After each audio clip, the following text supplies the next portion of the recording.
Today is a very special video that I've been very excited to share with you all. We're going to do the very first behind the scenes footage video for a RetroWolf88 production. You're going to see from beginning to end what goes into me making a RetroWolf video for the YouTube channel, so that hopefully you can learn something if you're an existing YouTuber, or if you're interested in getting into YouTube, maybe this will inspire you to go ahead and take that first step and start that channel. So with that being said, let's get started.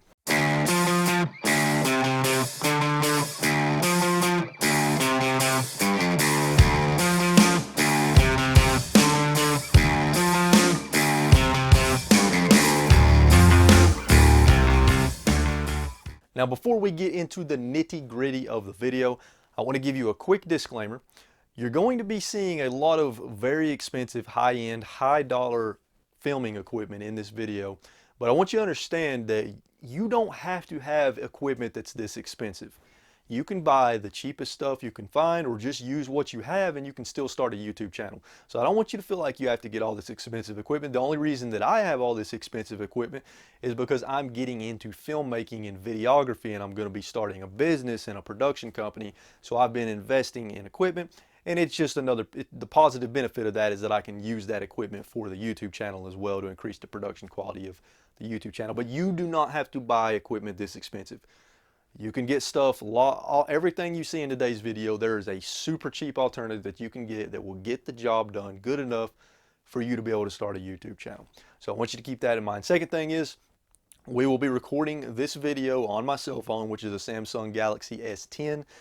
So the production quality is not going to be as good as what you would see in a normal RetroWolf video, because we're not going to be moving the lighting around and all that stuff. We're just going to use the regular lighting and the cell phone camera. So the audio quality should be good, but the video lighting quality is still going to be good, but not as good as a normal video. So with all that being said, let's go ahead and get started with the very beginning of the process, which is deciding what video I'm going to film.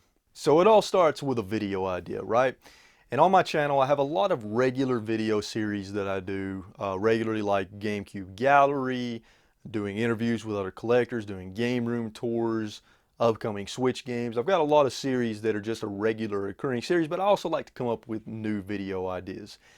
And you know, there's really no right or wrong way to come up with a video idea. The biggest piece of advice that I can give you is to make sure that you always stay true to yourself and do a video that you're interested in.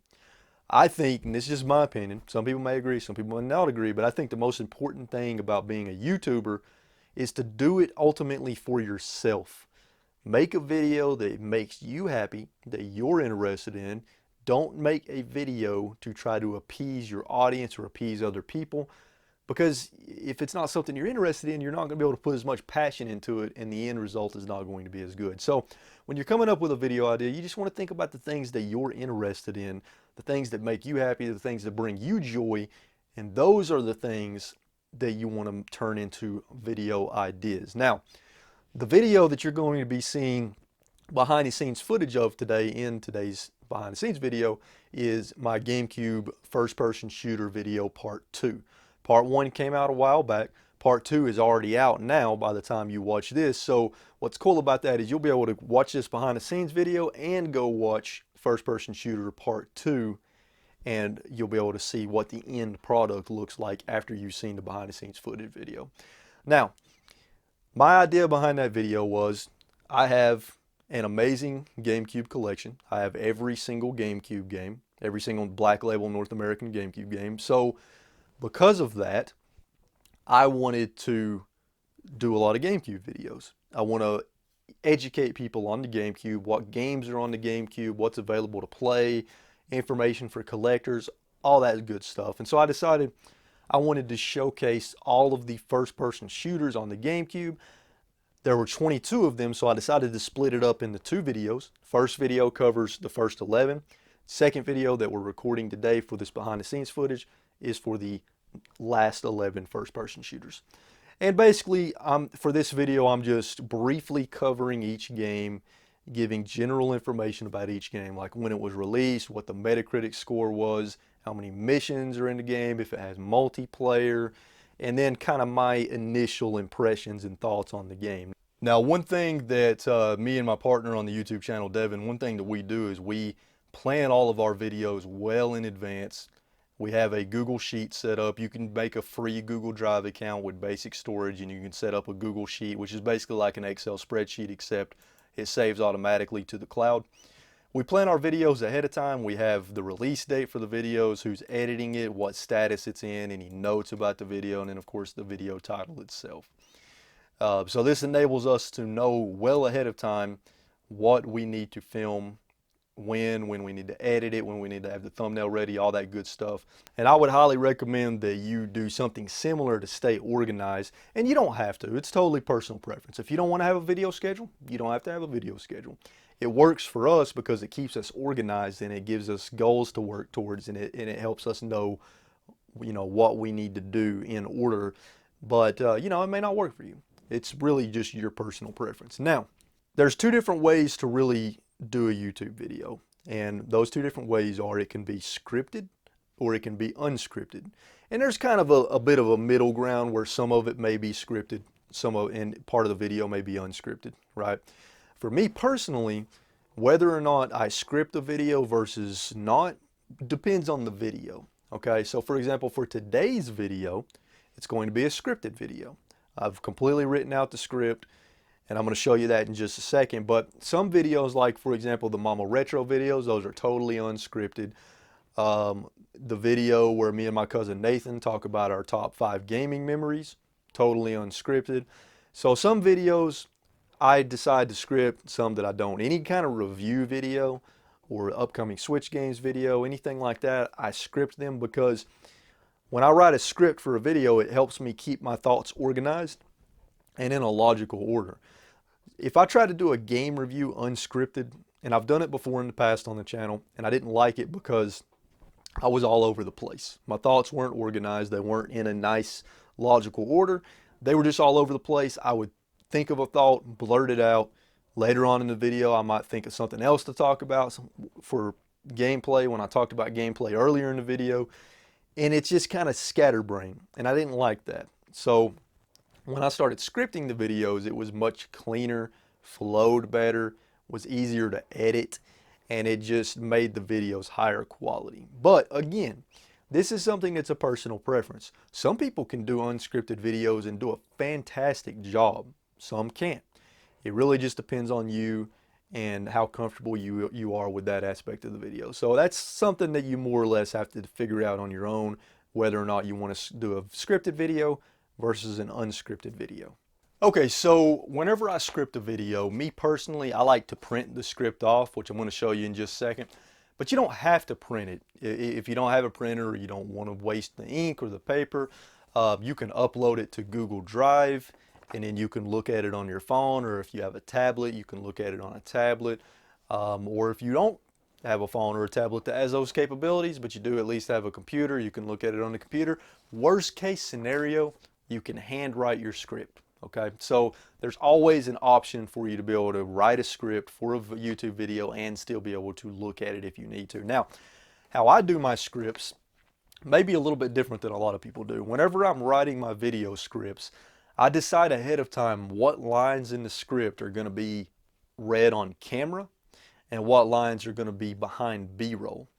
And there's a reason that I do that. It makes the production easier, it makes the file smaller, and I'll explain more about that in just a little while. But if you look at my script here, this is an example script. This is for the GameCube First Person Shooters Part 2. I got my title, and it's divided into different sections, basically a section for each game. So this is Peter Jackson's King Kong. Now the lines that you see highlighted in yellow, those are the lines that I'm going to memorize and read on camera.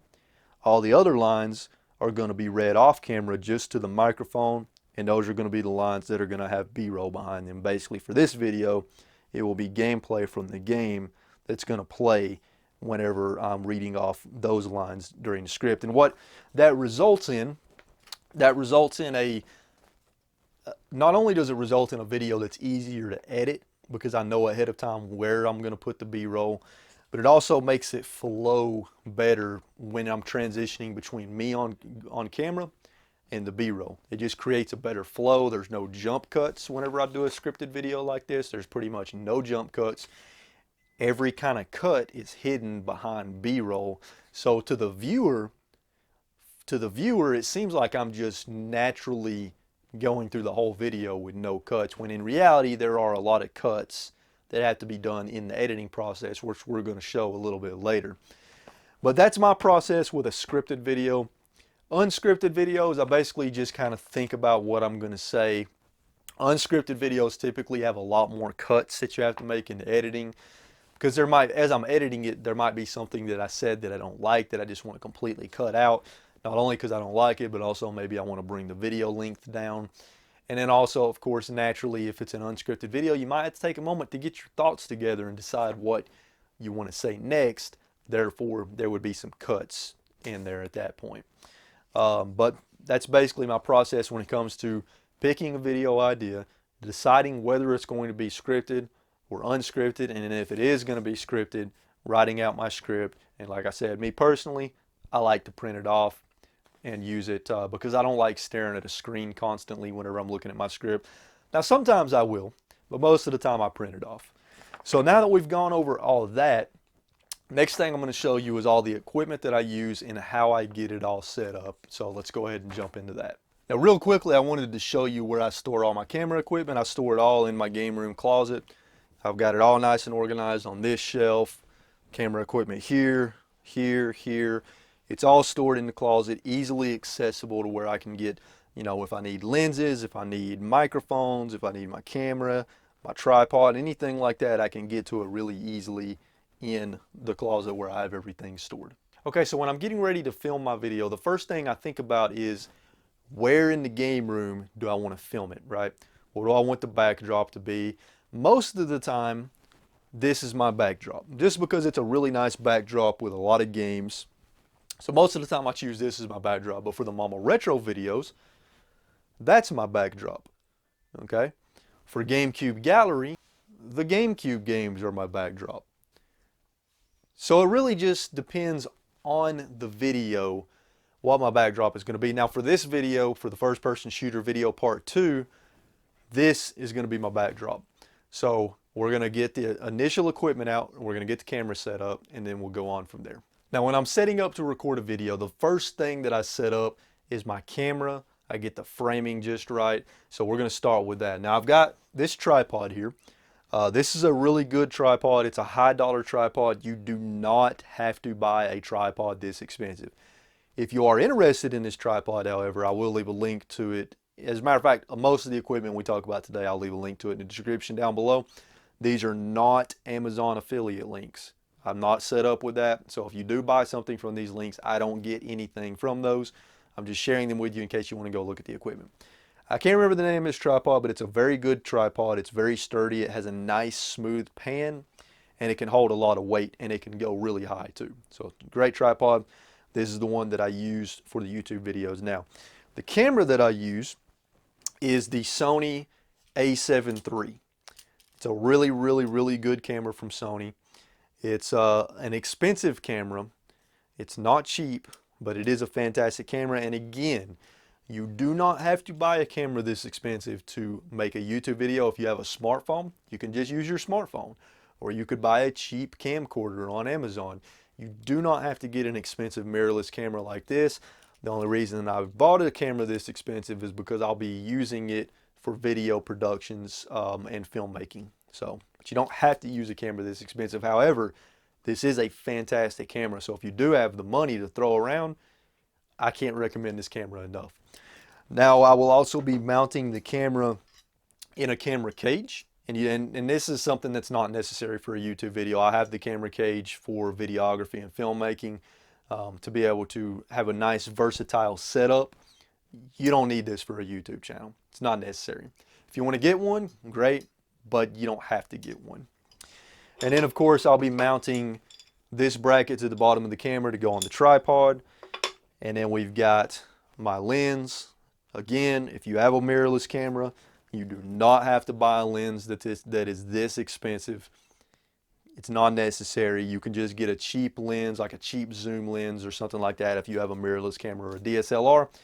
You don't need a lens like this. This is a lens for filmmaking purposes, but it also works great for YouTube. And one thing that I had to do, unfortunately on this camera, this screen, you can only, it won't flip around like a lot of cameras. You can only pull it out like that. And that makes it kind of difficult to do a YouTube video because the camera's facing me, right? And I can't see the screen to see where I'm framed at. So because of that, I had to get a camera monitor. And I actually bought this monitor from Billy from the Game Chasers. He was selling it and I bought it from him. It's a Shinobi Atomos and it's a fantastic camera monitor. And I'll be able to have this monitor facing me while I'm in the video so that I can make sure I'm framed up right. So with that being said, I'm going to go ahead and get everything set up and let you see what it looks like when it's all set up. And here is the full camera tripod setup. As you can see, we've got the lens on the camera. We've got the camera mounted on the tripod. We've got the monitor mounted on the top of the camera. And let's go ahead and cut everything on. We've got the monitor on, camera on. So now this is where I would go ahead and get my framing right. So on the monitor, and most cameras can do this, even cell phone cameras can do this, you can put like a little plus symbol in the middle so that you can get everything nice and centered. And then what I'll do is I'll take a step back and I'll look at it, make sure everything's good and centered. Now I don't want to be zoomed out that far, so I'm actually going to, on this lens, I'm actually going to zoom it in a little bit, probably to 35. And it looks like I'm going to have to raise the camera because if you look at the monitor right now, you'll see the top of my head is cut off and I don't want that. So I'm going to have to raise the tripod so that that camera level can come up some. So now I've got everything framed up exactly how I want it for my shot for the video. I've got everything centered, everything's level. I know where I need to stand. Most of the time for YouTube videos I use autofocus. Just because without having another person here to stand in my place so that I can dial into manual focus, it's a little hard to do that. So I typically just use autofocus. And for my videos, autofocus works fine because I don't really move around a whole lot. But I've got everything framed up just the way I want it. And you can see on the camera how I've got everything framed up there. And so now I know where I need to stand, where I need my eyes to be in position. Because really for a YouTube video, or any video for that matter, you want to try to keep your eyes at about the top third of the screen, even with the top 2/3 of the screen. It just looks better that way. And for YouTube videos, I mean, really, there's no right or wrong way to do things, right? So these are not hard rules. You don't have to follow these rules, but I think they tend to look a little bit more professional. And you've got like the top half of your body in the frame. It just looks better to me. Now, it's a little bit harder to frame up your shot when you're using a cell phone because you can't see your cell phone screen while it's pointed at you. So for those situations, you may need somebody to help you set your shot up. But once I have everything framed up the way I want it, the next thing I do is set up the lighting. So let's go ahead and get into that. Now, as far as lighting goes, when you're first starting out, you know, you can really just use what you have available to you. If you don't have anything available to you, just use the light that you have in your room. It may not look the best, but it's better than nothing, and you got to start somewhere, right? And eventually, as you get some money, you can buy some little lights here and there that you can use to make the lighting better in your videos. Now, I highly recommend that you take some time to go on YouTube and just search video lighting and start learning about how to properly light a video, because there's a lot that goes into it, especially if you have a DSLR or mirrorless camera like I do and you want to dial in your settings manually. So I would encourage you to not only go on YouTube and learn about video lighting. There's hundreds and hundreds of videos on it that you can find that will teach you the basics of lighting, like a 3-point lighting system, which is what I'm going to be using. And I also encourage you to, if you have a mirrorless camera or a DSLR camera, I encourage you to go on YouTube and learn about aperture, shutter speed, frame rate, ISO, white balance. I encourage you to go on YouTube and learn about all of that stuff and how to make adjustments to all of those things, because it will only increase the production of your videos. So with that being said, let's go ahead and talk about the lights that I use for my videos. So the first light that I'm going to show you here, this is my key light. It's what I'm going to use for my key light, and this is an expensive light. And again, you don't have to buy these expensive things to make a YouTube video, okay? The reason I have this expensive equipment is because I'm going to be using it for filmmaking. But this is the Godox SL60W. It's a fantastic key light, very bright. Now this attachment that I have, this barn door attachment with this honeycomb filter right here, this was an extra accessory that I bought for it. It just enables me to shape the light a little bit more, and the honeycomb filter softens the light up a bit. So this is my key light. This is going to be the primary light that's going to light me up, the subject of the video. So this is the light that I get set up first, okay? And typically for my videos, I turn the overhead light off and I just use my 3-point lighting setup. I feel like it looks better that way. And sometimes I'll open my window to let some additional natural light come in from the outside. I'm not sure if I'm going to do that for today's video yet or not. Now, we've got these two newer lights here. That's the brand. And again, I'll leave links to all these in the description down below. These are both the exact same light. It's just this one has a soft box on it, whereas this one don't. So this one does not have the barn doors on it like this one does. So basically, I am going to use one of these as a backlight and one as a fill light. Probably going to be using this one as my backlight, and I'll probably use this one as the fill light. And that will give me a 3-point lighting system. So I've got my 3-point lighting set up, ready to go. I've got everything dialed in exactly how I want it. Now, for this video, I wanted to have a nice, even, as even lighting as possible that I could get even on me, the background as much as possible without the video being overexposed. And again, you don't have to do all this to make a good video, YouTube video, because at the end of the day, the most important thing about making a YouTube video is the content itself, okay? So if the production values are not as high as they could be, as long as the content is good, you're going to have a good video, okay? Content is king, that's the saying, right? But since I have all this equipment, I might as well use the lighting, try to get some good lighting set up. So the first thing is, I've got the key light set up at sort of a 45-degree angle to me, up as high as I could get it, pointing down towards me. It's cut down as low as it can possibly go, okay? Then over here, I've got a fill light to kind of fill in the scene a little bit more, fill me in on the other side, so that I've got even lighting on both sides of me, of my face, because I'm the subject of the video. Then up here, we've got the backlight. So this light is up as high as it can go. It's pointed down at me at an angle, and what this does is it kind of gives some lighting on the back of me to help separate me from the background a little bit better. And then I also decided to let in a little bit of natural light from outside. So I opened my blinds up about 2/3 of the way, let in a little natural light up to kind of fill in this side, because this side was a little bit dark, and it still is a little bit dark, but that's okay. I'm pretty happy with how I've got the lighting, and you can see it on the camera monitor right now. You can kind of see what it looks like on the camera monitor. I'm pretty happy with it. I've got everything framed up. I've got the lighting set. Now I'm ready to set up the microphone for the audio. And like I said, you don't have to buy expensive equipment like this. You can just use what you have available to you. You can even rig some stuff up if you have to. You can use stuff, you can use stuff you have in the house for lighting. You can, just be creative, and just keep in mind that when you're first starting out, you don't have to have all this big expensive equipment. You can make do with what you have and still make a quality YouTube video. You shouldn't let equipment stop you from starting a YouTube channel, is really what I'm trying to get across. Because whenever I first started, I didn't have any of this equipment you see today. I had none of it. I bought a cheap camcorder on Amazon, and that's what I started with. I didn't even have any lighting. I used natural lighting.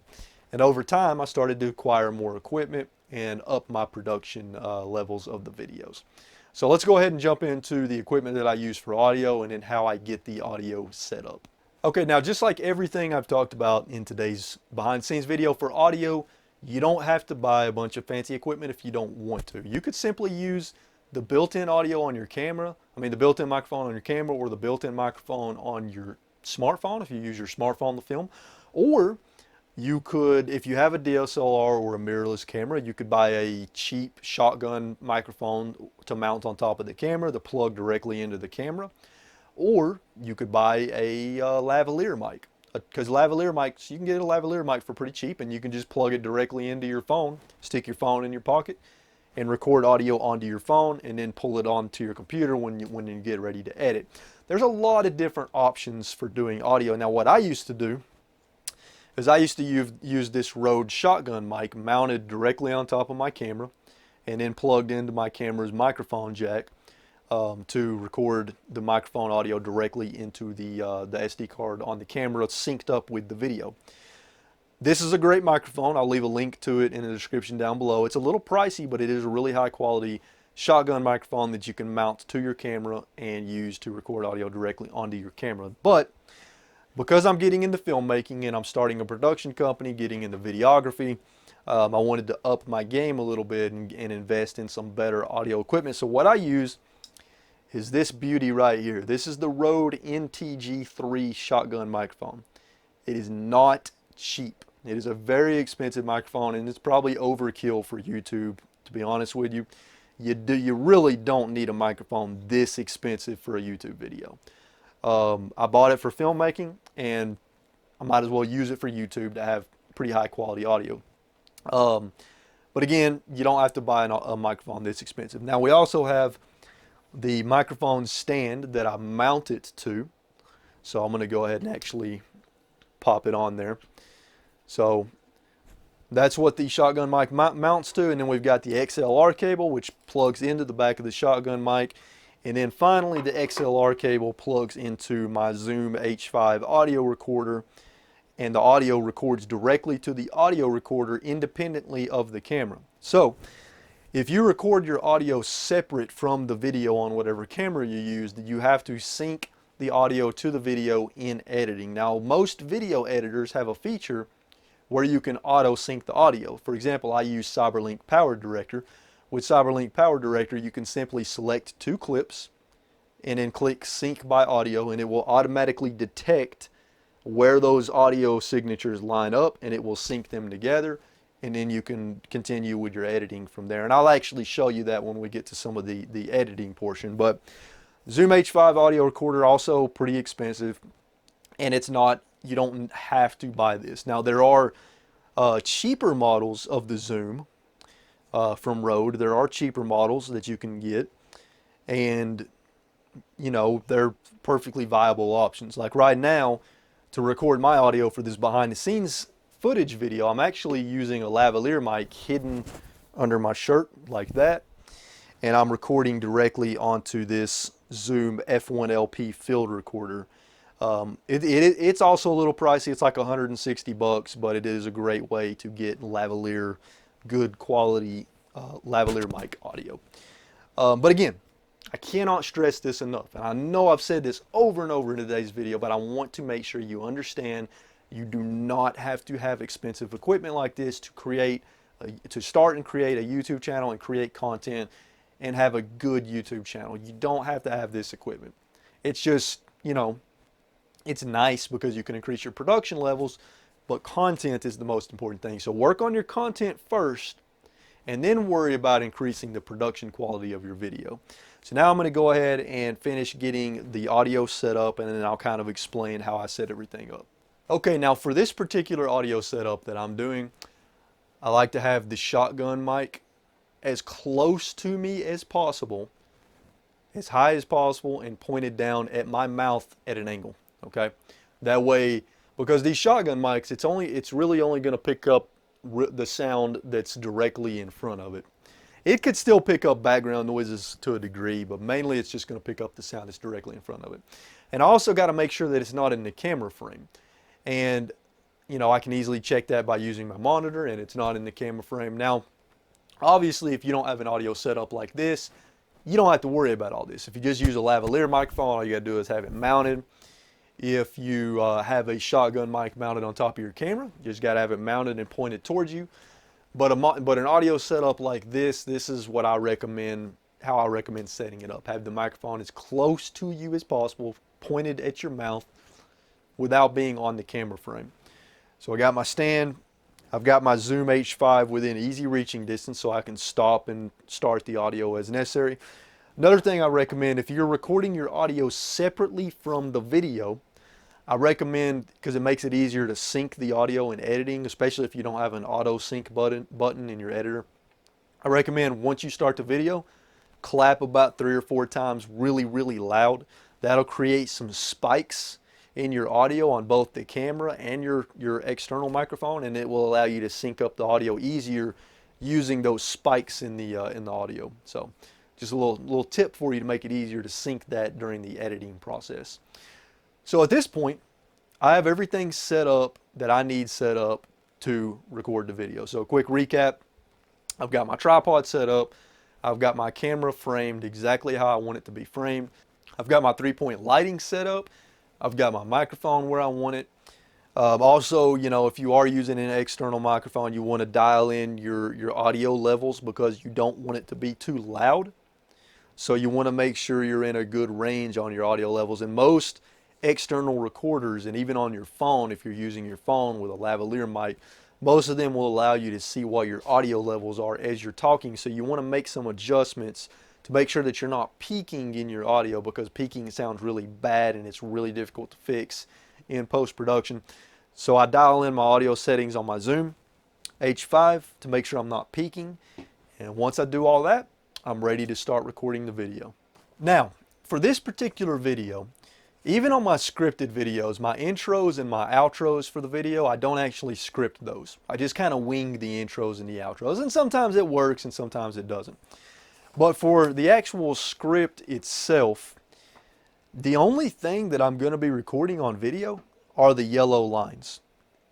The lines that are not yellow, I'm actually going to record with the camera off, audio only, because it saves file space. Because sure, I could just go ahead and read through this whole thing with the camera running and the mic running, but if I do that, my video files on the camera are going to be really, really large, okay?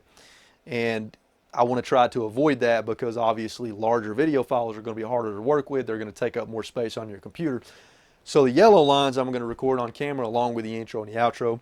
The white lines I'm just going to record on audio. Okay, so I'm ready to record. First thing I'm going to do is I'm going to come over here and I'm going to turn my camera on, and I'm going to make sure that my camera is in fact recording audio. So I'm just going to talk and check the audio levels on the camera screen to make sure that it's recording my audio, and it is, so we're good to go there. Next thing is I'm going to get this microphone going. I'm going to stand exactly where I'm going to be standing in the video. So now I'm going to stand exactly where I'll be standing in the video. I'm going to turn my microphone on. I'm going to dial in my audio levels on my Zoom H5 to make sure I get everything just right. Mic test, mic test. Okay, I need to lower it just a little bit.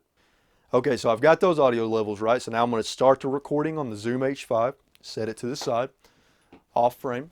I'm going to go ahead and do my clapping for the audio syncing. And I'm good to get started. So the first thing I'm going to do is the video intro. So I'm going to go ahead and knock that out. And again, I just kind of wing those intros. They're not scripted. I just kind of, you know, go with whatever. The GameCube has a lot of awesome first-person shooters. And last time in this series, we covered the first 11 of the 22 first-person shooters in the GameCube library. In today's video, we're going to cover the last 11 of the 20. In today's video, we're going to cover the last 11 of the 22 first-person shooters on the GameCube. And there's some really, really good first-person shooters we're going to cover in today's video, and a couple that are pretty much shit dumpster fires. So let's go ahead and get into it and look at 11 more first-person shooters on the Nintendo GameCube. Now that I have my intro recorded, I'm going to go ahead and stop the audio, and I'm going to go ahead and stop the camera, because I want the intro to be on its own. I want the intro to be on its own file, right? So now I'm going to start the camera again, make sure my audio levels are recording, come over here, turn the zoom back on. I've already got those audio levels dialed in. And now I'm ready to go ahead and start reciting the yellow lines on my script. And I'm going to give myself audio cues to make it easier for the editing process. So right now I'm going to tell myself I'm starting with Peter Jackson, King Kong, intro line and ending line. So that way during editing I know where I need to cut these lines out at and where I need to put them in the timeline of the video. Peter Jackson's King Kong was published and developed by Ubisoft and was released on the GameCube, PS2, Xbox, and PC in November 2005. There was also a Game Boy Advance version and a DS version that came a bit later, and even later we got an Xbox 360 and PSP port. So that should be it for that line. So now I'm going to move on to the next line. And that line, I didn't actually recite it exactly as it's written on the script, okay? I mainly just memorized the gist of it. And then, you know, as I read it, I kind of changed some words around and said stuff a little bit different. So you don't have to 100% stick to a script if you write it. You can modify lines as you're saying them, you know, because I have a hard time memorizing the lines because I don't spend a lot of time trying to memorize them. So they kind of morph as I'm reading them. So now I'm going to memorize this last line. This last line is very short, easy. And I highly recommend playing this gem of a game that I hardly ever hear anybody talking about, which honestly is a shame. Play it. So that's the end of Peter Jackson King Kong. Red Faction 2 was published by THQ, and the GameCube version was developed by Cranky Pants Games. I had an absolute blast playing Red Faction 2 with its fast-paced, intense, and explosive gameplay. And although the game is fairly short, I highly recommend playing it as it is a really high-quality first-person shooter. Okay, so I've finished recording the yellow lines on my script, so those are good to go, and those are the lines that are going to be on video. The rest of the lines, the white lines, those are going to have gameplay B-roll in the background on the final video for those lines. So I don't have to record video for those lines, which means I'm going to record audio only, which means I can go ahead and cut off the camera. So at this point, that's what I would do. I would go ahead and cut off the camera. And now I'm going to go ahead and get the Zoom H5. I'm going to go ahead and start recording on the Zoom H5. And I'm just going to, I don't have to memorize these. So I'm just going to stand up to the microphone and I'm just going to record the lines audio only on the microphone. So I'm going to go ahead and do that. And I'm going to give myself some audio cues as to what section I'm in because I need to be able to insert the yellow lines with video into that section during the editing. This is a licensed game that is actually really good, probably because the director of the game was the legendary game designer Michael Ansel, who designed the best Rayman games as well as Beyond Good and Evil. Now for this, I can breathe in between each line because basically in editing, in between each line, I'll cut out any empty space so that it sounds like I'm just flowing through it naturally. The game, of course, follows the plot of the movie, and the voice acting is done by most of the actual cast from the movie, which is a plus. The gameplay alternates between levels where you play as Jack Driscoll and levels where you play as Kong. In the human levels, you will journey through the island battling creatures from the island with weapons and limited ammo, and then whatever makeshift weapons you can find and utilize. At the time of this recording, King Kong on the GameCube has a Metacritic critic score of 81 out of 100 and a user score of 8.5 out of 10. Peter Jackson's King Kong is a very unique and immersive first-person shooter with the added bonus of being an action-adventure game with some cool third-person King Kong gameplay. So that's the King Kong section. Now, if you noticed, I'm not looking down and reading like this. I'm looking up and reading like this because I want to make sure that my voice is carrying up to the microphone good, because if I'm looking down and reading, my voice is going to be going that way, but I want it to be going that way so that the microphone picks it up good. Also, one thing I forgot to mention earlier, when you're recording your video, no matter what you're using to record, make sure you're staring at the camera lens while you're recording, not the monitor or anything like that. Make sure you're staring directly into the camera lens because that's going to give the viewer the impression that you're making eye contact with them. If you're staring at the monitor while you record, when the viewer watches the video, your eyes are going to be kind of pointed upward and you're not actually looking at the viewer, and it's just not as natural because you really want the viewer to feel like you're talking directly to them when you're recording the video. So make sure you always look at that camera lens. So that is essentially, let me go ahead and stop the Zoom H5. That's essentially how I record a scripted video. So I'm going to go ahead and finish recording all this, and then we'll kind of get into the editing a little bit.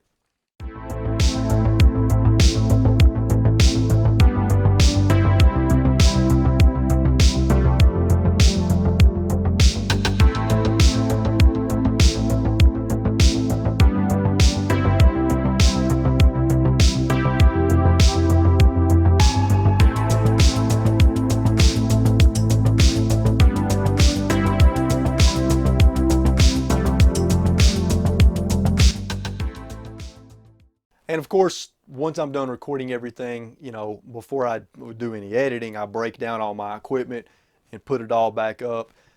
Just because, you know, I don't want all my equipment sitting out. I want it stored in the closet where it's nice and safe, and I don't want my game room to be cluttered with a bunch of filming equipment.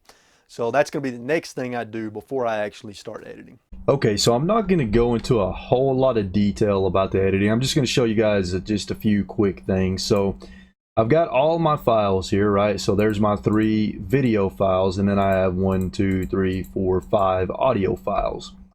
Now I use a very simplified naming convention to tell me what order all of the files should be in.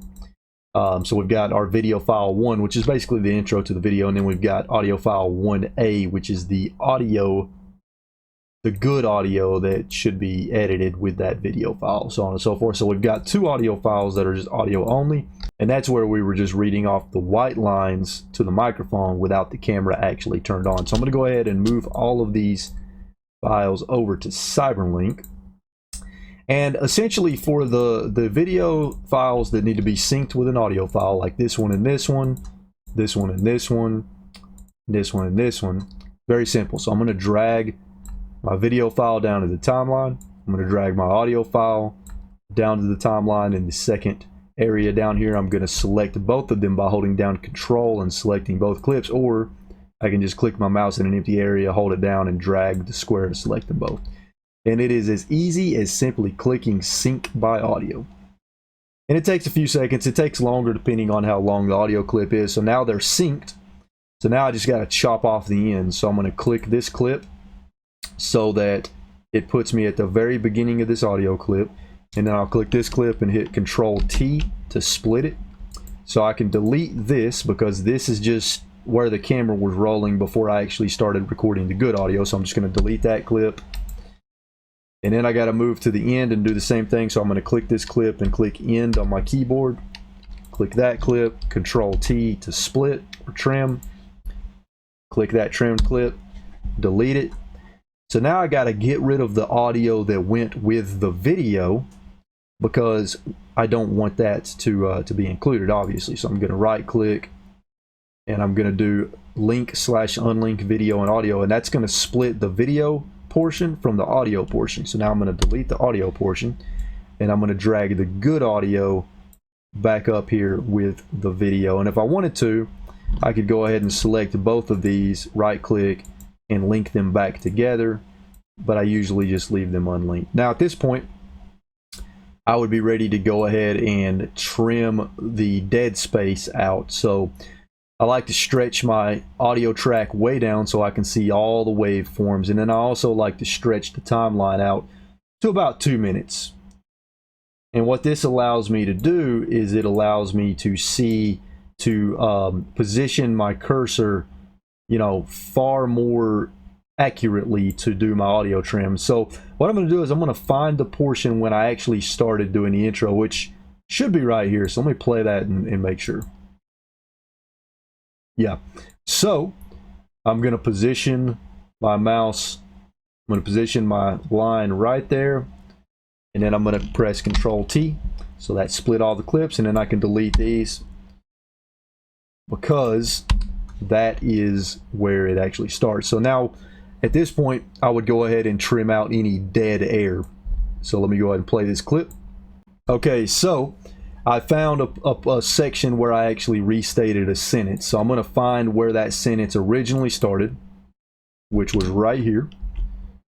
And I'm going to go ahead and trim right there. And then I'm going to come all the way to the beginning where I started to restate the sentence, trim that, and delete these clips, fill the gap. And now what we're left with is this. And it's pretty seamless. You can't even really tell that there's a slight jump cut there. So that's the end of that clip. So I'm going to go ahead and trim off the excess at the end. And now here we go. We have our entire intro clip in its entirety. I may clean it up a little bit more. I may do some zoom on this clip to make the jump cut look a little bit cleaner. There's some stuff that I can do that I'm not going to get into in this video because it's just too much.